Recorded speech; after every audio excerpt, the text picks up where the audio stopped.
ఎలక్షన్లు దగ్గర పడుతున్న సంధి అన్ని పార్టీలు జోరుగా ప్రచారం చేస్తున్నాయి.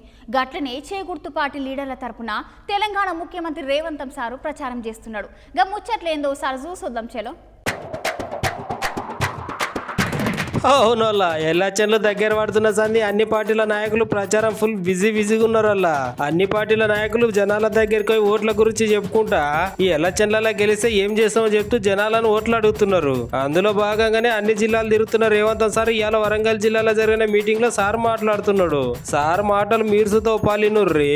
హైదరాబాద్ నుంచి వరంగల్ నుంచి రామగుండం వరకు ప్రాంతంలో నేషనల్ హైవేస్ ఏవైతే ఉన్నాయో ఈ నేషనల్ హైవే ప్రాంతంలో ఇండస్ట్రియల్ కారిడార్ తీసుకొచ్చి పరిశ్రమలు నెలకొల్పి నిరుద్యోగ యువకులకు ఉపాధి ఉద్యోగ అవకాశాలు కల్పించే బాధ్యత మన ప్రభుత్వం తీసుకుంటుంది.